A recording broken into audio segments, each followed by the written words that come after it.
നമസ്തേ. ശ്രീനാരായണ ഗുരുദേവൻ്റെ ജനനി നവരത്ന മഞ്ജരി എന്ന സ്തോത്രകൃതിയാണ് ഇന്ന് മുതൽ നമ്മൾ ചർച്ച ചെയ്യുന്നത്. 1909 ഗുരുദേവൻ്റെ ജയന്തി ദിനത്തിൽ, ജയന്തി നാളിൽ ശിവഗിരിയിൽ ശാരദാമഠത്തിന് ശിലാസ്ഥാപനം നടത്തിയിട്ട് അവിടെ വച്ച് തന്നെ രചിച്ചതാണ് ജനനി നവരത്ന മഞ്ജരി എന്ന കൃതി. പേരുകൊണ്ട് ദേവീസ്തുതിയാണെന്ന് തോന്നാമെങ്കിലും ഉജ്ജ്വലമായൊരു വേദാന്ത കൃതിയാണ് ജനനി നവരത്ന മഞ്ജരി. ഈ പ്രപഞ്ചത്തിൻ്റെ സ്രഷ്ടാവായ ദേവിയെയാണ് ജനനി എന്ന് സംബോധന ചെയ്യുന്നത്, എന്ന പദം കൊണ്ട് സംബോധന ചെയ്യുന്നത്. ജനനിയാണ് ഈ പ്രപഞ്ചത്തിൻ്റെ സ്രഷ്ടാവായ, ഈ പ്രപഞ്ചത്തിൻ്റെ അമ്മയെയാണ്, ഈ ജഗദംബയെയാണ് കൃതിയിൽ ജനനി എന്ന് സംബോധന ചെയ്യുന്നത്.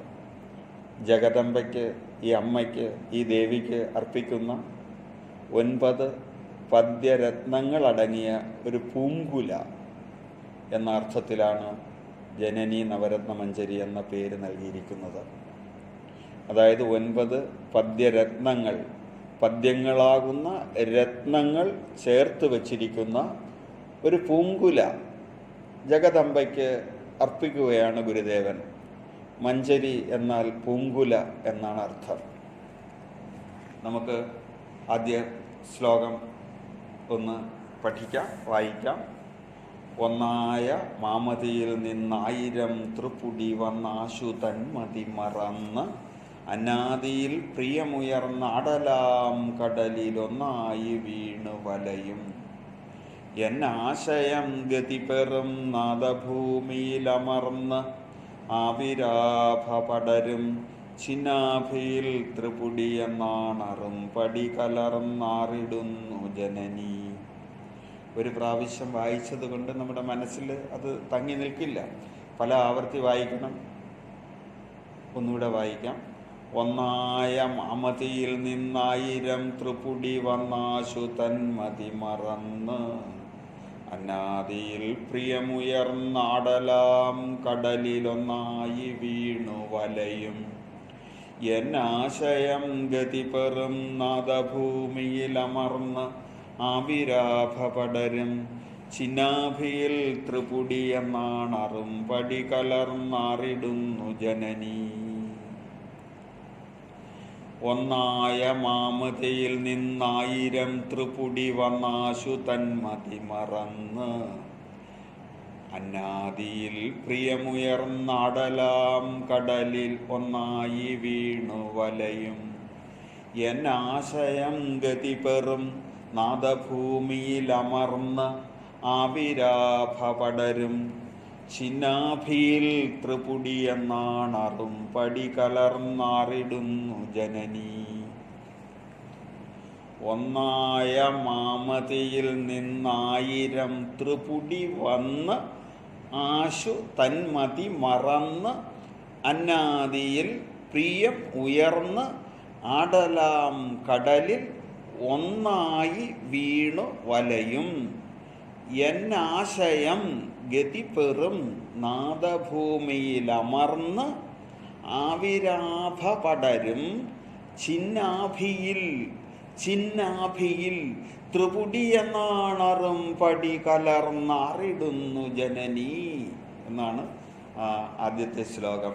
ഒന്നായ മാമതിയിൽ നിന്നായിരം ത്രിപുടി വന്നാശു തന്മതി മറന്ന് അനാദിയിൽ പ്രിയമുയർന്നാടലാം കടലിൽ ഒന്നായി വീണു വലയും എന്നാശയം ഗതിപെറും നാദഭൂമിയിലമർന്ന് ആവിരാഭ പടരും ചിന്നാഭിയിൽ ത്രിപുടി എന്നാണറും പടി കലർന്നാറിടുന്നു ജനനി. ജനനി, അമ്മേ, ഞാൻ ക്ലേശം നിറഞ്ഞ, ദുഃഖം നിറഞ്ഞ ഈ സംസാര സമുദ്രത്തിൽ ആകവേ മുങ്ങി വലയുകയാണ്. അമ്മേ, അല്ലേ, നമ്മൾ ഓരോരുത്തരും അങ്ങനെയാണ്. ജീവിതത്തിൻ്റെ ആകെത്തുകയെന്ന് പറഞ്ഞാൽ ദുഃഖമാണ്. അപ്പോൾ ആ ദുഃഖം നിറഞ്ഞ, ക്ലേശം നിറഞ്ഞ ജനന മരണ കടലിൽ, സംസാര സമുദ്രത്തിലാണ് നാം ആകവെ മുങ്ങി വലയുകയാണ് നാം. അപ്പോൾ ഈ യാത്ര തുടങ്ങിയിട്ട് കുറേ നാളായി. എന്നാണിത് തുടങ്ങിയതെന്ന് ഒരു പിടിയുമില്ല. വർഷങ്ങളായി, ആയിരക്കണക്കിന് വർഷങ്ങൾ, കോടാനുകോടി വർഷങ്ങളായിട്ട് ഞാൻ ഈ യാത്ര, ഈ ജീവൻ്റെ സംസാര യാത്ര നമ്മൾ നടത്തിക്കൊണ്ടിരിക്കുകയാണ്. അപ്പം ആ ദുഃഖക്കടലിൽ, ജനന മരണക്കടലിൽ നാം ഇങ്ങനെ ആകവേ മുങ്ങി വലയുകയാണ്. അമ്മേ, ഞാൻ അങ്ങനെ വലയുകയാണ്. കുറേ വർഷങ്ങളായിട്ട് ഞാൻ ഇങ്ങനെ ഈ യാത്ര തുടരുകയാണ്. അമ്മേ, എന്നാണ് എനിക്കിതിൽ നിന്നൊരു മോചനം? ഈ യാത്രയിൽ നിന്ന് മോചനം നേടണമെങ്കിൽ ഭഗവാനെ അറിഞ്ഞ് ഭഗവാനായി മാറണം. ഭഗവാനെ അറിഞ്ഞ് ഭഗവാനായി മാറുന്നതിനെയാണ് മോക്ഷമെന്ന് പറയുക. അപ്പോൾ ഭഗവാനെ അറിഞ്ഞ് ഭഗവാനായി മാറുന്നത് വരെ ഈ യാത്ര നമ്മളിങ്ങനെ തുടർന്നുകൊണ്ടിരിക്കും.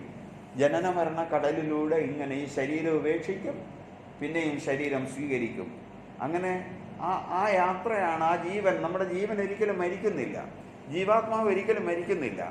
അതിന് മരണവുമില്ല, ജനനവുമില്ലാത്തതാണത്. പക്ഷെ ശരീരം ഉപേക്ഷിക്കുന്നു, നമ്മൾ വീണ്ടും ശരീരം സ്വീകരിക്കുന്നു. ആ ഒരു ശരീരം സ്വീകരിച്ചുകൊണ്ട് നമ്മളിപ്പോഴും യാത്ര നടത്തുകയാണ് ഈ ജന്മത്തിൽ. അതിന് ആ യാത്രയിൽ നിന്ന് എന്നാണ് അമ്മേ എനിക്കൊരു മോചനം നേടാൻ പറ്റുന്നത്? അപ്പോൾ ആത്മസ്വരൂപത്തിൽ, പരമാത്മാവിൽ, ഈശ്വരനിൽ, ഭഗവാനിൽ വിലയം പ്രാപിച്ച് ശാന്തമാകാൻ എനിക്ക് എന്നാണ് അമ്മേ ഭാഗ്യമുണ്ടാകുക? ആത്മസ്വരൂപത്തിൽ, എൻ്റെ ആത്മസ്വരൂപത്തിൽ, ആ ഭഗവാനിൽ ഞാൻ യാതൊന്നിൽ നിന്നാണോ വന്നത് അതിൽ മടങ്ങിയെത്തി ശാന്തമാകാൻ, ഈ ജനന മരണ കടലിൽ അകപ്പെടാതെ എനിക്ക് ശാന്തമായിരിക്കുവാൻ, ആ ഭഗവാനിൽ വിലയം പ്രാപിക്കുവാൻ എനിക്ക് എന്നാണ് അമ്മേ ഭാഗ്യമുണ്ടാകുക? ഭഗവാന്റെ ശക്തിയാണ് ഈ അമ്മ. ഭഗവാന്റെ ശക്തിയായ ഈ അമ്മ കനിഞ്ഞാലേ എനിക്ക് ആ ഭഗവാനെ അറിഞ്ഞ് ഭഗവാനായി തീരാനാവുകയുള്ളൂ. അതിന് അമ്മ എന്നാണ് എനിക്ക് ഭാഗ്യം തരിക എന്ന് ദേവിയോട് ചോദിക്കുകയാണ് ഈ ശ്ലോകം കൊണ്ട്. ഇത് ഭക്തിപ്രധാനമായ ഒരു ദേവീസ്തുതി മാത്രമല്ല, തികച്ചും ആധ്യാത്മിക തത്വം വ്യക്തമാക്കുന്ന ഒരു സ്തുതിയാണ്. ആധ്യാത്മിക തലത്തിൽ ചിന്തിച്ചാൽ ആരാണ് ഈ ദേവി? നാം ദേവിയെ സ്തുതിക്കുന്നു. നമുക്ക് ദേവി ആരാണെന്ന് പോലും പിടിയില്ല. സാധാരണക്കാരായ ആൾക്കാർക്ക് ദേവി എന്ന് പറഞ്ഞാൽ അവർക്കൊരു ധാരണയുണ്ട്. ആധ്യാത്മിക തലത്തിൽ ചിന്തിച്ചാൽ ആരാണ് ഈ ദേവി? സച്ചിദാനന്ദ രൂപനായ, സച്ചിദാനന്ദ സ്വരൂപനായ ഭഗവാന്റെ ശക്തിയെയാണ് ദേവി എന്ന് പറയുക. പ്രകൃതി, ആ ഭഗവാന്റെ പ്രകൃതിയെയാണ് പ്രകൃതി ശക്തി, അതിനെയാണ് ദേവി എന്ന് പറയുക. അതിനെ വേദാന്ത ശാസ്ത്രത്തിൽ മായ എന്നാണ് പറയുക. ഈ ദേവിയുടെ പേര് മായെന്ന് ആണ് അതിനെ വിളിക്കുന്നത് വേദാന്തത്തിൽ. അപ്പൊ സച്ചിദാനന്ദ രൂപമായ ഭഗവാൻ എന്ന് പറഞ്ഞാൽ ഈ പ്രപഞ്ചമെല്ലാം നിറഞ്ഞിരിക്കുന്ന, അകവും പുറവും തിങ്ങി നിറഞ്ഞിരിക്കുന്ന ആ ഭഗവാന്റെ ശക്തിയെയാണ് ദേവി എന്ന് പറയുക. ശക്തി. ഭഗവാന്റെ ശക്തി എന്ന് പറഞ്ഞാൽ ഭഗവാന്റെ ഭാഗം തന്നെയാണ് ആ ശക്തി. അപ്പൊ ദേവി ഭഗവാന്റെ ഭാഗം തന്നെയാണ്. കാര്യം ശക്തിയെ ശക്തനിൽ നിന്ന് ഒരിക്കലും വേർപെടുത്താൻ പറ്റില്ല. അതെങ്ങനെ നമ്മൾ മനസ്സിലാക്കുന്ന? അഗ്നിക്ക് ദഹനശക്തിയുണ്ട്. അഗ്നി നമ്മൾ എപ്പോഴും കാണുന്നതല്ലേ. അതിന് ദഹിപ്പിക്കുവാനുള്ള ശക്തിയുണ്ട്. എല്ലാത്തിനെയും ചുട്ട് ചാമ്പലാക്കുവാനുള്ള ശക്തി ഈ അഗ്നിക്കുണ്ട്. അപ്പൊ അഗ്നിയിൽ നിന്ന് ആ ദഹനശക്തിയെ നമുക്ക് മാറ്റാൻ പറ്റുമോ? ജലത്തിന് ദ്രവശക്തിയുണ്ട്. അതായത് ജലത്തിന് എന്തിനേയും നനയ്ക്കാനുള്ള ശക്തിയുണ്ട്. ആ ജലത്തിൽ നിന്ന്, ആ വെള്ളത്തിൽ നിന്ന് ആ നനയ്ക്കാനുള്ള ആ ശക്തിയെ, വെള്ളത്തിൻ്റെ ശക്തി എടുത്തു മാറ്റാൻ പറ്റുമോ? പറ്റില്ല. അപ്പോൾ വെള്ളം എവിടെയുണ്ടോ അവിടെയൊക്കെ അതും ആ ശക്തിയും ഉണ്ടാകും. അഗ്നി എവിടെയുണ്ടോ ആ അഗ്നിയുടെ ശക്തിയും അഗ്നിയോടൊപ്പം തന്നെ ചേർന്നിട്ടുണ്ടാകും. അതേപോലെ ഭഗവാന്റെ പ്രകൃതിയായ ശക്തി എവിടെയുണ്ടോ അവിടെയെല്ലാം ഭഗവാനും ഉണ്ടാകുമെന്ന് ധരിച്ചു കൊള്ളണം. അപ്പൊ ഈ ദേവിയാണ് യഥാർത്ഥത്തിൽ ഈ പ്രപഞ്ചത്തെ സൃഷ്ടിച്ച് നിലനിർത്തി ഇല്ലാതാക്കുന്നത്.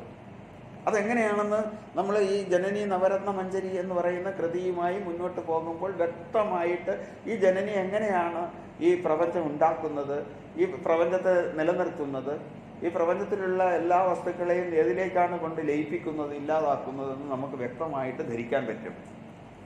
അപ്പം അതായത് ഈ മായയാണ് ഈ പ്രപഞ്ചത്തെ ഉണ്ടാക്കി നിലനിർത്തി ഇല്ലാതാക്കുന്നത്. ഭഗവാനെ അറിയലാണ് ഈ ദുഃഖസാഗരത്തിൽ നിന്നുള്ള മോചനം. ഈ ദുഃഖത്തിൽ നിന്ന്, ഈ ദുഃഖസാഗരത്തിൽ നിന്ന്, ഈ ജനന മരണ കടലിൽ നിന്നുള്ള നമുക്ക് മോചനം നേടണമെങ്കിൽ നമ്മൾ ഭഗവാനെ അറിഞ്ഞാൽ മതി. ഭഗവാനെ അറിഞ്ഞാൽ ഭഗവാനായി മാറും. അതാണ് ബ്രഹ്മവിത്ത് ബ്രഹ്മൈവ ഭവതി എന്നാണ് വേദാന്ത ശാസ്ത്രം പറയുന്നത്. ബ്രഹ്മവിത്ത് എന്ന് പറഞ്ഞാൽ ബ്രഹ്മം വേത്തീതി ബ്രഹ്മവിത്ത് എന്നാണ്. ബ്രഹ്മം വേത്തീതി ബ്രഹ്മവിത്ത്. ബ്രഹ്മത്തെ അറിയുന്നവനെയാണ് ബ്രഹ്മവിത്ത് എന്ന് പറയും. അപ്പൊ ബ്രഹ്മത്തെ അറിഞ്ഞാൽ ബ്രഹ്മമായി മാറും. അതാണ് സിദ്ധാന്തം. അപ്പൊ ഭഗവാനെ അറിഞ്ഞ് ആ ഭഗവാനായി മാറുന്നവരെയാണ് ജീവൻ മുക്തർ, ബ്രഹ്മനിഷ്ഠർ എന്നൊക്കെ പറയുന്നത്. അവർക്ക് പിന്നെ ഈ പ്രപഞ്ചമില്ല, എല്ലാം ഭഗവത്മയമായി അവർക്ക് തോന്നും. ഇദം ഹി വിശ്വം ഭഗവാൻ എന്നവർക്ക് തോന്നും. ഇദം ഹി വിശ്വം ഭഗവാൻ, ഈ കാണുന്ന വിശ്വം മുഴുവൻ, ഈ പ്രപഞ്ചം മുഴുവൻ ഭഗവാൻ തന്നെയാണ് എന്നവർക്ക് തോന്നും.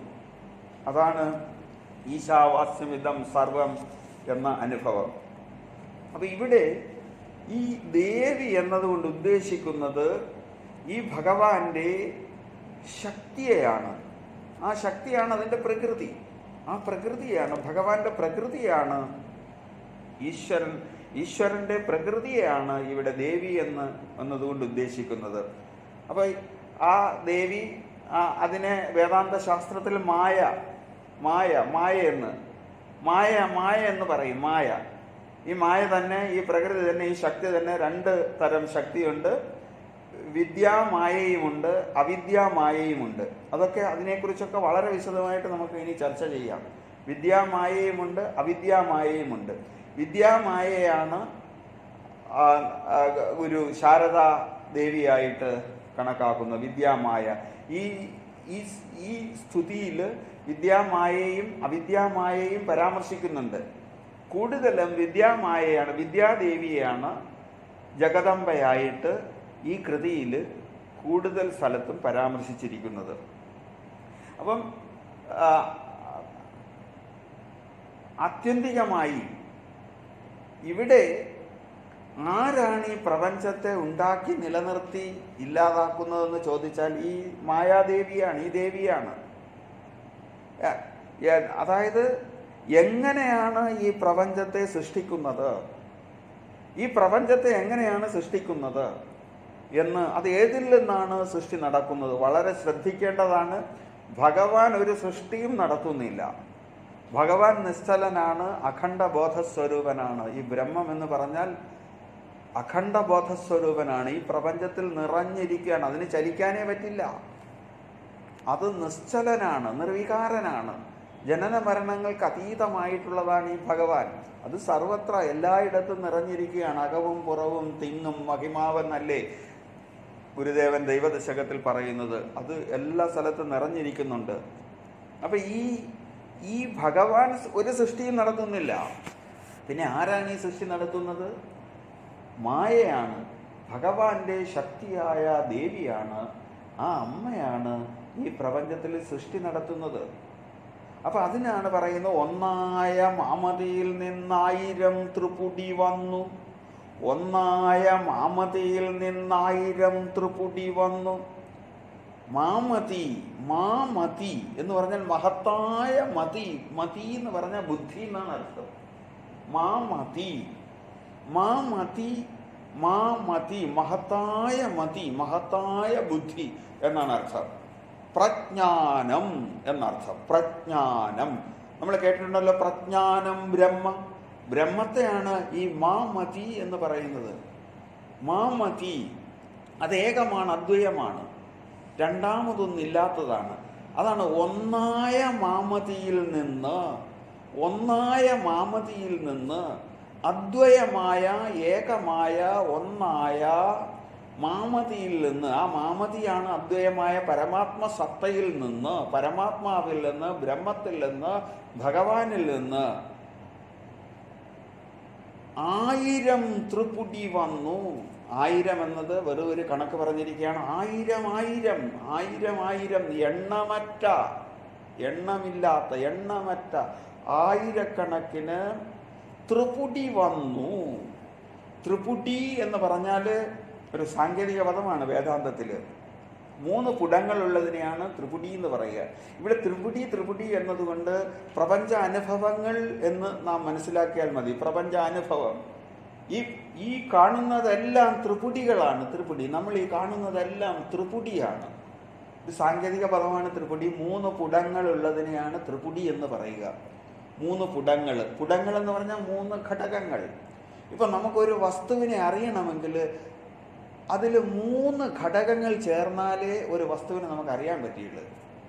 ഏത് വസ്തുവിനെ, ഈ പ്രപഞ്ചത്തിലുള്ള ഏത് വസ്തുവിനെ അറിയണമെങ്കിൽ 3 ഘടകങ്ങൾ ചേരണം, എങ്കിലേ ആ വസ്തു അറിയപ്പെടുകയുള്ളൂ.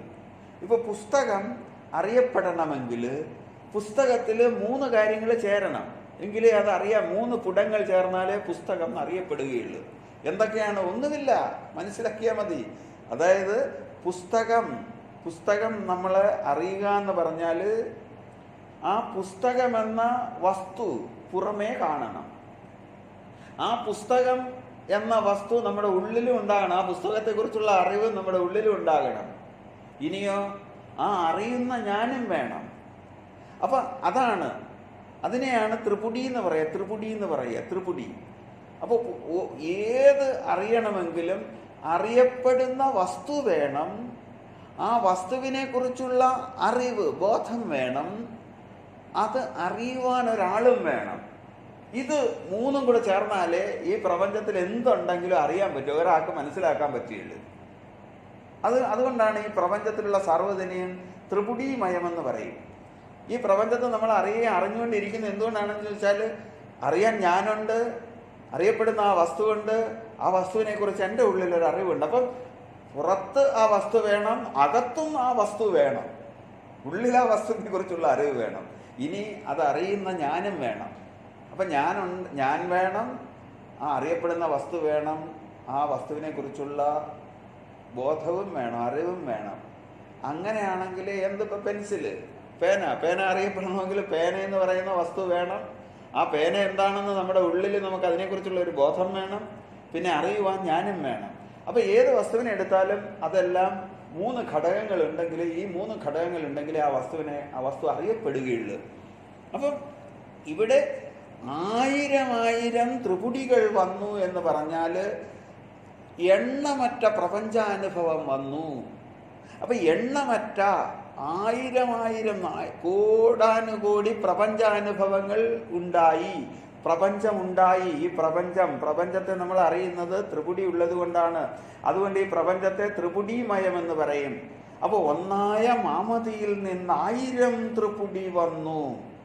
ഒന്നായ അദ്വയമായ, രണ്ടാമതൊന്നില്ലാത്ത എന്ന് പറഞ്ഞാൽ ഇവിടെ ഏകമാണ്. ഈ ബ്രഹ്മം മാത്രമേ ഇവിടെ ഉള്ളൂ, ഭഗവാൻ മാത്രമേ ഉള്ളൂ. അതുകൊണ്ടാണ് ഒന്നായ മാമതി എന്ന് പറയാം. മാമതി എന്ന് പറഞ്ഞാൽ ഭഗവാനെയാണ് ഉദ്ദേശിക്കുന്നത്. ഭഗവാനെ, ബ്രഹ്മത്തെ, ആ ബ്രഹ്മത്തെയാണ് മാമതി എന്നതുകൊണ്ട് ഉദ്ദേശിക്കുന്നത്. ആ മാമതിയിൽ നിന്ന് അതൊന്നാണ്, ഒന്നാണ്, ഏകമാണ്, അദ്വയമാണ്. അതുകൊണ്ടാണ് ഒന്നായ മാമതി എന്ന് പറയുന്നത്. ഒന്നായ അദ്വയമായ പരമാത്മ സത്തയിൽ നിന്ന് 1000 പ്രപഞ്ചാനുഭവങ്ങൾ ഉണ്ടായി. മാമതി എന്ന് പറഞ്ഞാൽ മഹാബുദ്ധി എന്നാണ്, മഹാജ്ഞാനം, പ്രജ്ഞാനം എന്ന് പറഞ്ഞാൽ ബ്രഹ്മം. ഋഗ്വേദത്തിൽ ഈ ബ്രഹ്മം, ഈശ്വരന്റെ ഡെഫിനിഷൻ കൊടുക്കുന്നത്, നിർവചനം പ്രജ്ഞാനം ബ്രഹ്മ എന്നാണ്. പ്രകർഷമായ ജ്ഞാനം, അതാണ് ഈ മാമതി. പ്രജ്ഞാനം ബ്രഹ്മ എന്നാണ് പറയുന്നത്. അപ്പം ആ ഒന്നായ മാമതിയിൽ നിന്ന്, ആ ബ്രഹ്മത്തിൽ നിന്ന്, ആ പരമാത്മ സത്തയിൽ നിന്ന്, ഒന്നായ മാമതി എന്ന് പറഞ്ഞാൽ അങ്ങനെയാണ്. അതിൽ നിന്ന് ഒന്നായ മാമതി എന്ന് പറഞ്ഞാൽ അദ്വയമായ ഏകമായ പരമാത്മ സത്ത എന്നാണ് അർത്ഥം. ഭഗവാൻ എന്നർത്ഥം. ആ ഭഗവാനിൽ നിന്ന്, ആ ഭഗവാൻ പലതില്ല, ഏകമാണ്. അതുകൊണ്ടാണ് ഒന്നായ മാമതി എന്ന് പറഞ്ഞത്. അതിൽ നിന്ന് ഈ പ്രപഞ്ചങ്ങൾ ഉണ്ടായി, പ്രപഞ്ച അനുഭവങ്ങൾ ഉണ്ടായി. പ്രപഞ്ചത്തിലെ ഓരോന്നും അതിൽ നിന്നാണ്. ഈ പ്രപഞ്ചമെല്ലാം അകവും പുറവും നിറഞ്ഞിരിക്കുന്ന ആ ഭഗവാനിൽ നിന്ന്, ഒന്നായ മാമതിയിൽ നിന്ന് 1000 ത്രിപുടി വന്നു. ഭഗവാന്റെ ശക്തിയാണ് ഈ പ്രപഞ്ചാനുഭവം നമുക്കുണ്ടാക്കി തരുന്നത്. അപ്പം അങ്ങനെ ആ പ്രപഞ്ചാനുഭവങ്ങളെല്ലാം ഈ ഒന്നായ മാമതിയിൽ നിന്നാണ് വന്നത് എന്നാണ് ആദ്യത്തെ ആ വരി കൊണ്ട് ഗുരുദേവൻ വ്യക്തമാക്കുന്നത്. ഒന്നായ മാമതിയിൽ നിന്ന് 1000 ത്രിപുടി വന്ന്, ഒന്നായ മാമതിയിൽ നിന്ന് 1000 ത്രിപുടി വന്ന്. ഇനി എങ്ങനെയാണ് ഈ ദേവി ഈ ത്രിപുടിയെ ഉണ്ടാക്കുന്നത്? ഈ ത്രിപുടി എന്ന് പറഞ്ഞാൽ ഞാൻ നേരത്തെ പറഞ്ഞു, ത്രിപുടി എന്നൊരു സാങ്കേതിക പദമാണ്. നമുക്ക് ഏതനുഭവം ഉണ്ടാകണമെങ്കിലും 3 ഘടകങ്ങൾ ചേർന്നാലേ ആ അനുഭവം പൂർണ്ണമായി അനുഭവിക്കാൻ പറ്റുകയുള്ളൂ. ഏതനുഭവം ഉണ്ടായാലും ആ അനുഭവം പൂർണ്ണമായി അനുഭവിക്കാൻ പറ്റണമെങ്കിൽ അതിൽ 3 ഘടകങ്ങൾ ചേരണം. ഒരു വസ്തു അറിയപ്പെടണമെങ്കിൽ ആ വസ്തുവിനെ കുറിച്ചുള്ള അറിവ് വേണം, ആ വസ്തു വേണം, ആ വസ്തുവിനെ അറിയുന്ന ജ്ഞാനം വേണം, ആ ആളും വേണം. അതാണ് അറിവും അറിഞ്ഞിടും അർത്ഥവും പുമാൻ തന്നറിവ് എന്ന് ഗുരുദേവൻ ആത്മോപദേശത്തിൽ പറയുന്നുണ്ട് ഈ ത്രിപുടിയെ. അപ്പോൾ ഈ ത്രിപുടി അങ്ങനെയാണ്. ഈ 3 ഘടകങ്ങൾ ഒരുമിച്ചാലേ ഒരു വസ്തു അറിയപ്പെടുകയുള്ളൂ. 3 ഘടകങ്ങൾ ഒരുമിച്ചാലേ ഈ വസ്തു അറിയപ്പെടുകയുള്ളൂ, ഒരു വസ്തു അറിയപ്പെടുകയുള്ളൂ. പുസ്തകം ഞാൻ നേരത്തെ പറഞ്ഞതുപോലെ പുസ്തകം അറിയപ്പെടണമെങ്കിൽ പുറമേ പുസ്തകം എന്ന വസ്തു വേണം, ഉള്ളിൽ ആ പുസ്തകത്തെക്കുറിച്ചുള്ള അറിവ് വേണം, ആ പുസ്തകത്തെ അറിയാൻ ഒരാളും വേണം, എങ്കിലേ പുസ്തകം അറിയപ്പെടുകയുള്ളൂ. അതുകൊണ്ട് ഈ ലോകം ത്രിപുടീമയം. ഈ ലോകത്തെ അറിയണമെങ്കിൽ നമ്മൾ ഈ ലോകത്തെ അറിഞ്ഞുകൊണ്ടിരിക്കുകയാണ്. കാര്യം എന്താണെന്ന് വെച്ചാൽ ഈ ലോകം ത്രിപുടീമയമാണ്. ത്രിപുടീമയം, ത്രിപുടി ഉള്ളത് കൊണ്ടാണ് ഈ ലോകത്തെ നാം അറിഞ്ഞുകൊണ്ടിരിക്കുന്നത്. ഓരോരുത്തരും അറിയുന്നത്, ഈ പ്രപഞ്ചത്തെ അറിയുന്നത്. ഈ ഒരു വസ്തു അറിയണമെങ്കിൽ 3 ഘടകങ്ങൾ വേണം. അപ്പം 3 ഘടകങ്ങൾ ചേർന്ന് ഈ പ്രപഞ്ചത്തെ ആരാണ് ഉണ്ടാക്കിയത്, എവിടെ നിന്ന് വന്നു എന്ന് ചോദിച്ചാൽ ഒന്നായ മാമതിയിൽ നിന്ന് 1000 ത്രിപുടി വന്നു. ഈ പ്രപഞ്ചാനുഭവത്തെയാണ് ത്രിപുടി എന്നതുകൊണ്ട് ഉദ്ദേശിക്കുന്നത്. ഭഗവാന്റെ ശക്തിയായ മായാദേവിയാണ് ഈ ത്രിപുടിയെ ഉണ്ടാക്കുന്നത്. അതാണ് ഒന്നായ മാമതിയിൽ നിന്ന് 1000 ത്രിപുടി വന്ന് എന്ന് പറയുന്നത്. 1000 എന്ന് പറഞ്ഞാൽ 1000 എണ്ണമറ്റ എന്നാണ് അർത്ഥം. ഇന്ന് ഇത്രയും മതി. നമസ്തേ.